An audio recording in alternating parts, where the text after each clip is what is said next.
Alright, so High Priestess.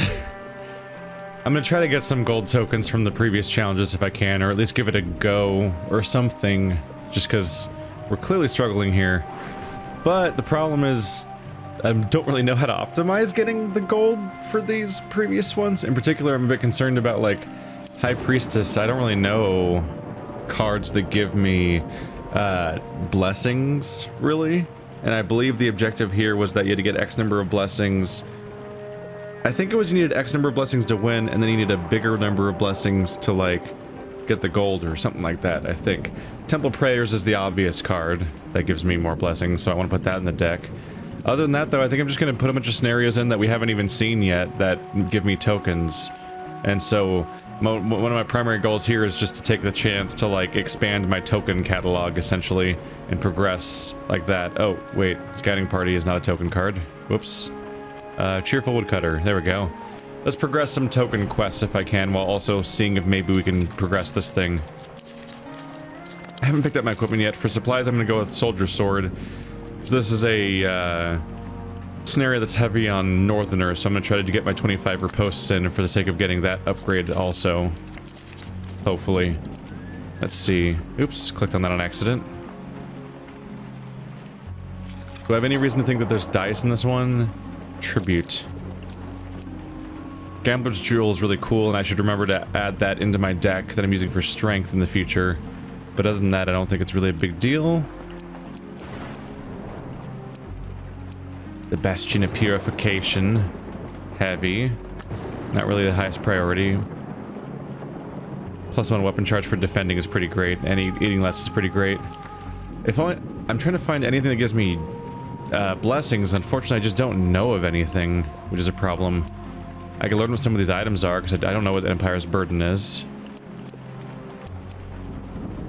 With Pious Robes, anything that makes me not die of starvation means I can fully explore the environment, increasing the chance that I can acquire any blessings on the map, while also trying to do my objectives, hopefully. What is the Elusive Charm? We don't know. Should I just... Let's just find out. This is a progress the deck run. So some of these things are gonna... Some item descriptions are gonna be discovered. Some tokens will hopefully be acquired. And if I'm really lucky, maybe we'll get the gold token of the scenario and not just use it as a backdrop. If you fail to take tokens with you, you will lose the opportunity to open new cards. Even so, too many tokens can weigh you down and make your challenges harder. These challenges I present you, each one will hone your skills and prepare you for our final conflict. This empire will fall under proper guidance once more. And soon. That's a new one. He actually criticized me for the idea that, like, if I camp too much... no, sorry. I was camping, so camping just went into my sentence.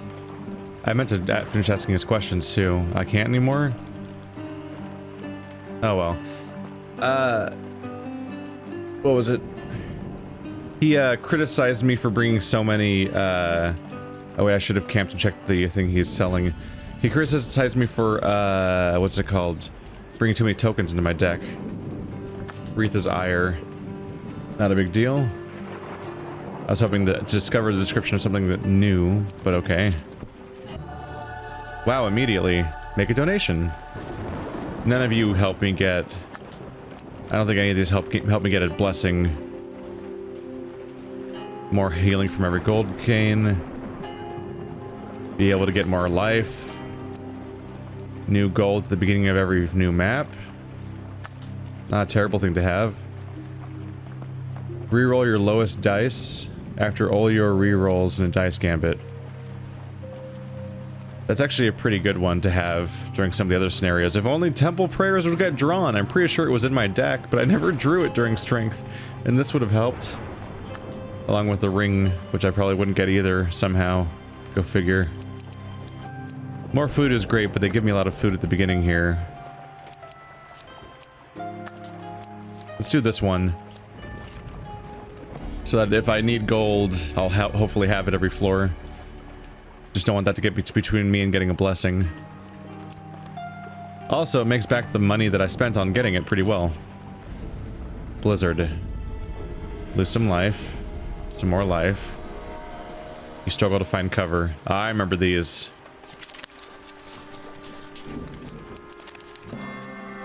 Got it. No consequence outcome. Alchemy is one of the pure arts. That says little for its practitioners, however. Now we have Alchemist, one of the cards I haven't used yet. Countless jars and obscure artifacts clutter the room. On a central workbench, a peculiar glass beaker simmers over a flame. Ah, I see you found my laboratory then, a voice exclaims. From behind a pile of dusty books, a robed figure emerges clad in a pointy hat and pair of thick spectacles. He smiles.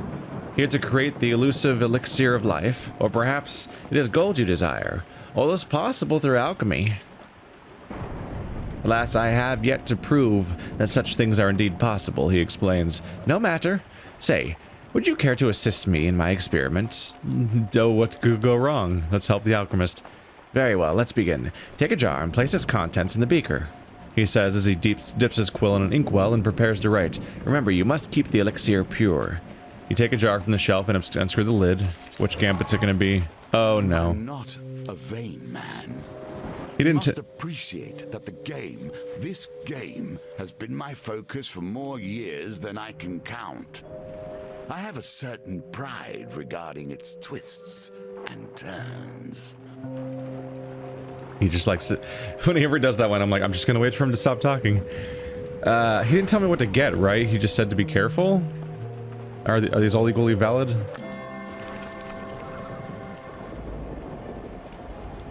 The jar contains a collection of red beetles. You place one in the beaker and it dissolves instantly. The clear liquid gains the faintest tint of red. Excellent, the alchemist says as he scrawls feverishly in the ledger. Now pick another.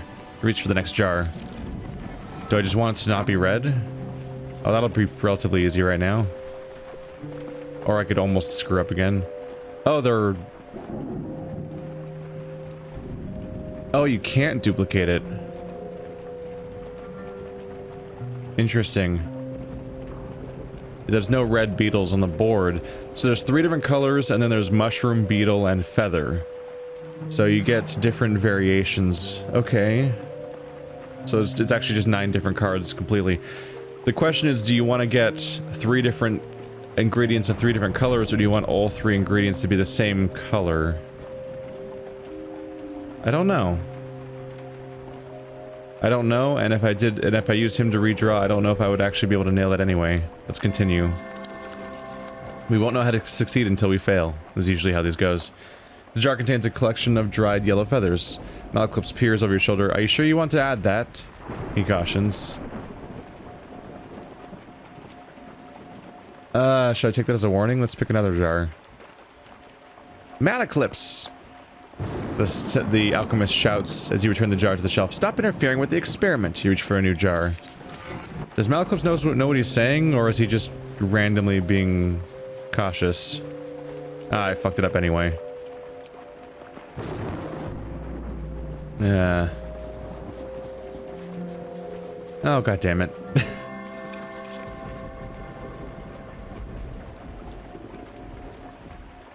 The jar contains dried yellow beetles. You sprinkle a handful into the beaker and they dissolve instantly, tinting with the elixir a dull orange.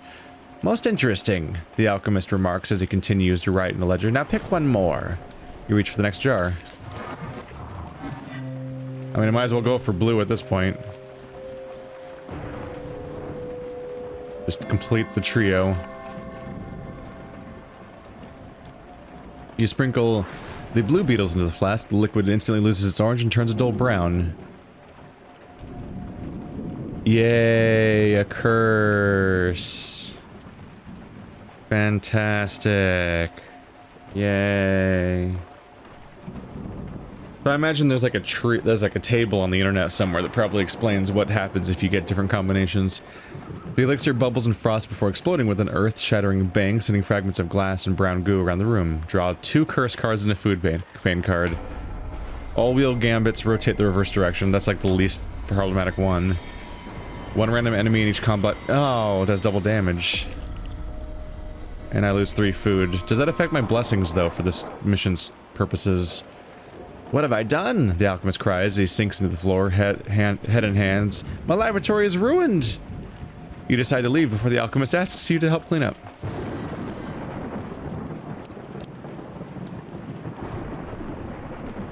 It appears I was right to say that we'll know how to succeed by failing, because we have failed, and we'll probably learn something as we go forward. Let's please not get stuck in the blizzard. There we go. We're A-okay for now. Mages are hard to eradicate at the best of times. We have our ways of hiding from the light. Now we got some Malaclip's story. Following Malaclip's cryptic directions, many of which involve borrowing farm animals, you arrive at the edge of a vast and lonely lake. There you uncover a cave entrance blocked by a stone door. You find no way inside. This encounter requires Malaclip's. Oh shit, he's not... Oh, that's fine. I just had to recharge him real quick and come back. It's the exit, don't go there. Hey, Malaclip's. Good luck taking this token from me. We must seek out Ira of the Vale and the Underneath, the bard has explained, as you followed a frightened cow around the previous night. Ask why he's seeking Ira of the Vale. Malaclip's drops his wine bottle nervously and forces a loud and hearty laugh, completely ignoring your questions. The bespectacled ogre manning the door of the Underneath doesn't look up from his book as you approach. 10 food items per entry, he grunts. Malaclip's scoffs. Robbery! If you're trying to hustle us, sir, I'll have you know that I can shoot lightning from my fingertips. The doorkeeper sighs. Times are hard for us, Mal. You'll see it when you get in there. So I have to pay 10 pieces of food, which I have, but it's really a bummer with the number. I felt really good about how I had so much food to safely navigate this chapter, and now I'm very much not in that territory anymore. Yay! The ogre places his book down with a mighty push. The stone door rolls open. I'm just happy that it was only 10 food per entry, meant both of us combined, and not 10 per character, like you know, the lovers mission where I got double penalized all the time. A narrow tunnel takes you deep below the earth, opening into a vast limestone cavern. Twinkling on the edge of an underground lake lies a small shanty town, red lanterns lining the quiet streets. Malaclip's leads on. Welcome to the Underneath, coin slave. Since that bothersome Empire edict, we've had to hide away in places like this. This used to be quite the hub of activity, but now... He surveys the silent streets grimly. I guess the Empire's increasing its forces. You can peruse the stores, enter the Devil's Ear Tavern, find the contact Ira, or leave. I could peruse the stores, but I don't have any money. Let's look at the tavern. Malaclip's breathes in the heavy scent of berry wine, smoke, and feathers. Ah, the Devil's Ears. My home away from home. He pulls out his lute and leaves to serenade the pretty bartender. She tries her best to ignore him. You survey the bar. A group of burly ogres crowds a too small table. Meanwhile, a giant fleshy eyeball floats somberly by the windows. Curious about the floating eye. The creature watches you approach with interest. A smile breaks out in the knotted flesh at its base. It can smile? Is it like a beholder or a floating eye? Would you care to dance, small one? What are you? Creature chuckles and the fleshy tendrils on its underbelly shake heartily. Let's dance. What could go wrong? It is a slow, circling dance, the creature humming an old harvest song all the while. After some indeterminate amount of time, the dance ends. Ah, the creature sighs. That took me back to my youth. The creature's eye is so large it's difficult to tell whether it is looking at you or somewhere behind you. Wow, there was no payoff or outcome of that. Alright, you want to trade? This is an item I kept from the last warrior I ate. It regurgitates an item onto the floor with a clatter. Wow. These cards will be put back on top. What would you offer in return? I could offer the soldier's sword, but then I don't think I'll have that much difficulty succeeding at this scenario, necessarily. But I do want to get that token. Oh, I can't back out. What is this weird bullshit where in Hand of Fate you, like, initiate the conversation about maybe having a trade, and then you're forced to give up an item against your will before, like, even though you didn't know what you were even trading for when you started. It's like, you could just say, nah, never mind. But not in this game. Guess I'm losing you to get a sword I can't use. Yes, this will be a lovely addition to my collection. As you travel, you will find fame and infamy follow you. Not yet, however. I literally can't use this item. Thanks, game. Thanks for screwing me like always. God damn it. Ask to trade. My stomach is only so large. That was all I could carry around today. I plan to do a spot of shopping later. He's gonna go eat something else. I was hoping I could trade Wreath Desire to something I could actually use. I don't even have a fame yet. Ah. Approach the ogres. The ogres are arguing jovially about winnings. They seem to be caught up in some kind of dice gambling game. What are the rules? He wishes for the rules, does he? An ogre slaps another on the back, guffawing. No rules, just roll the dice. The dice is bigger than a number I choose, you win. An older ogre clears his throat. You might want to know, Sellsword, that we are playing for blessings. Oh. I need that. I need that, but do I lose my blessing if I lose? Probably. Let's risk it. The largest ogre throws you the dice and pulls out a shimmering scroll containing the blessing you're playing for. Guardian Angel. Roll 18 and this spelled... Really? And this spelled scroll will grant to you.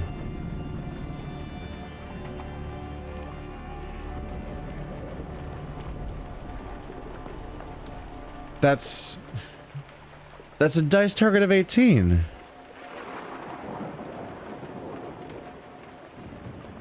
What?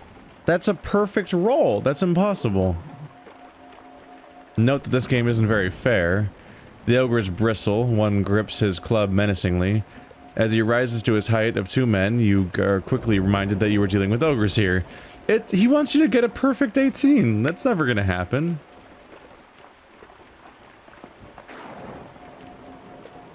Yeah, that's no. I want a blessing, but I'm not going to bet a blessing for an impossible thing. Have I rolled an 18 ever? Honestly? Maybe once? Alright, well this has not been useful for me. This proves the stores, even though I have no money. Maybe I can sell something that I don't have anything to sell. Among the abandoned stalls, you find an ancient-looking shop front. Through red lantern light, you read Lilla's oddments. Used stones. Directions. There are also signs pointing out a path to curses, blessings. Curses, blessings? It's obviously important for me, but I don't know if I can do anything about this. You follow the signs through the lonely streets until they lead to a sizable hill of colorful rags where you believe a market once stood. An elderly woman climbs from the pile. Blessings? Curses? You don't need either of them. I'll trade you all of them for this shiny rock. She offers what looks like a polished river petal. Remove all your curses and blessings for a rock. Can I have only my curses removed? She hisses at you and that settles the matter. Do it again. No. So you have to lose your blessing in order to get your curses removed. The rock could almost be cool or something, but there's no... I need the blessings for the main objective. Well, I'll be here. So it sounds like maybe you could buy a blessing there if you didn't have any yet, but I already have both, so I'm screwed. She probably gives you curses and blessings at the same time. What's Lilla's oddments? Malaclips sniffs and backs away. I'm not allowed in there after I stole all those stupid pebbles. He lets you go on ahead. With a jangle, you enter the dusty store. You find it filled, shelves, baskets, glass cases, with rocks of various shapes and sizes. The wizened shopkeep Lilla peers over the counter at you. Inquire about directions. Ask where the nearest trader or fight is. I don't think it's gonna help because this map's filled in. right? Ask where the nearest trader is. Ah, yes, there's one here. He drags an ancient finger to a spot on the map. Whoa! It just gets added to the map? That's super cool. Where's the nearest fight? Lilla peers the map, just dusting parts with his shaking, freckled hands. No blood will be shed around these parts today. A terrible shame. That's cool. He just added a shop to the map. That's a cool thing to have access to. Except I suspect that this card might get deleted from my deck the moment... don't the... Like, this is all heavy in story and super useful and probably a powerful card to have in your deck, but I think if I remember correctly, the companion cards go away after you use them, don't they? And you don't get to use them anymore? You make permanent progress, I think. What's with the used stones? Lilla lights up at the suggestion. He waves his wrinkled hand at the wares. You see baskets of giant boulders, smooth pebbles, and tucked away in the corner, a basket of rings. The shopkeep looks around fondly at the stones. What would you like to buy? Everything is 20 gold apiece. Buy a stone that Lilla recommends for 20 gold or buy a ring. Oh. Those old things, Lilla scowls. I would give them away for free if they weren't bound to me. I need your blood if you wish to take a ring. 3 life pain cards. Yeah, sure, let's just give this a shot. What could go wrong? Maybe it'll be a good card. Ah! The old man pricks your elbow with a shard of green glass and allows the blood to drip into a vial. Satisfied he's collected enough, he hurls the vial into the hearth. Okay, that's not so bad. Okay, that's not so bad. Okay, that wasn't terrible. It's just 4 steps worth of healing. Because I can heal now, because I'm not doing a goddamn strength challenge. Feeling lightheaded, you pick a ring from the basket. The elusive charm. Nations hold themselves in such high regard. The Southerners raise themselves in contrast to their neighbors, and so the distances between us continue. Oh man, that's kind of a bummer. So if I get caught by a trapper, which is one of the people we're fighting, because we're doing the Northerners, I can escape the snare more easily apparently, but there's such cooler rings. Oh well. You can buy a ring again? Oh my god, you can. For 3 life pain cards. What could go wrong? Oh, that's worse. Oh no. That was 50% worse. What am I gonna get? Wait, what? What? No. Wait, what the actual fuck? Like, I'm serious. What the actual fuck?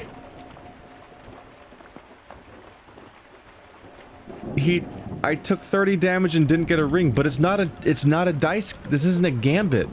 You get it. It's an exchange. He literally didn't give me the thing I paid for. What the fuck? The number of ways this game finds to fuck me is getting overwhelming. Come on. What the? What? What do you want from me at some point, man? I did a risk reward gambit. I did a risk reward thing and got no reward for the risk. So now I'm just running around with super low health and didn't even get the potential ring that might have been useful. Thanks for that. Let's go check out Ira. Malclips leads the way to the dim, lonely streets to Ira's house. You can hear screaming coming from within. A woman in robes adorned with silver ornaments greets you at the door. Merc said you would come begging for help. Regardless, you were late. Malclips bows with a grin. I have an illness. I'm hoping to purchase a cure. Ira of the Vale frowns for a bit before nodding and letting you into her house. You enter the sitting room, and the source of the wailing is made clear. A man is locked in a cage, crying in fevered agony. Sores of corruption fester on his body. Without warning, she opens the cage, and the man rushes at you, but with surprising strength. Ira subdues the mad, writhing creature. This is the mage Cohen. He thought he could fight off the corruption, but he could not. Ira watches Malclips carefully as Cohen cries get more and more guttural. What should I do with him? The bard looks away, disgust and fear on his face. He appears close to passing out.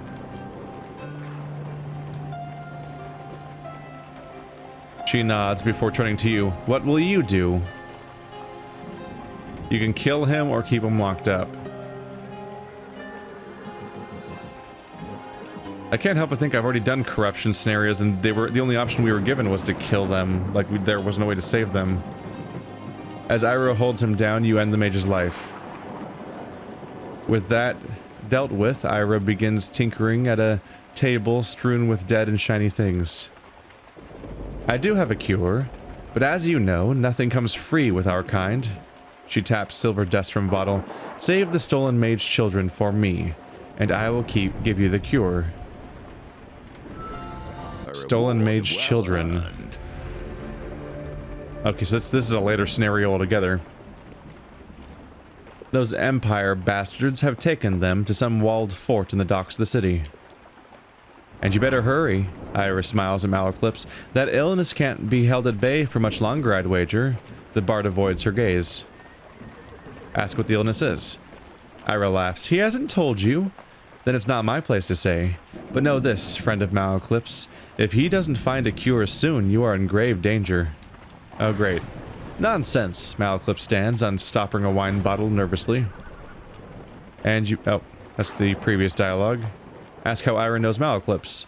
He was my lover when I was young and stupid, Ira says, matter-of-factly. Nonsense. Why, I am alluring at all ages. You'd be glad to have me still. Ira gives Malaclips a severe look and he balks, cowering in his seat. Then I guess we leave. Malaclips seems eager to leave. Ira of the Veil finds you again just as you begin your ascent. Mal? The bard turns around. You catch a glimpse of hope in his eyes. She avoids his gaze. Take the children to the madmen near Fortsford. They run an orphanage. I fear it is no longer safe here. And so we are never to return. I could go to the shop, but only if I want to sell off my elusive charm, which I don't know if is even worth the trip. I don't have any good equipment. I could sell off... I could sell off the overpowered hammer that I can't use anyway to have more money.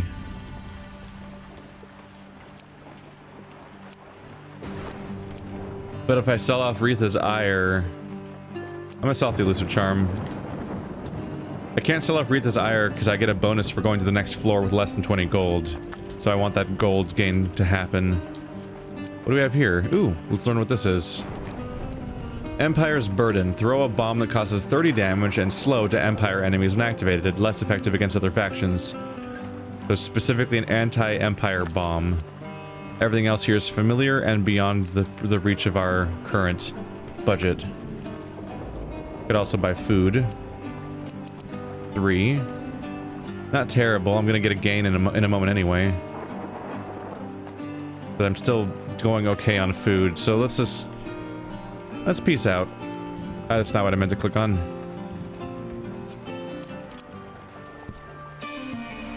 Ascend. There's the money. It's only 10 though. It's kind of underwhelming, but okay. One deals with old magic.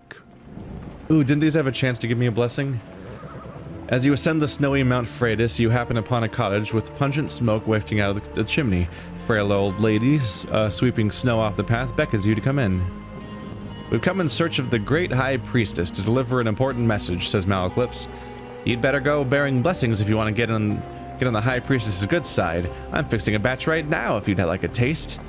If I've got it right this time, you can take it to her, she says, stirring the cauldron. Yeah, this has like a chance of giving you a blessing if I remember correctly, and it went horribly the first time, I think. Malaclips politely declines. I've been watching what I eat, but my companion here has an insatiable appetite, he says, nudging you forward. Hi.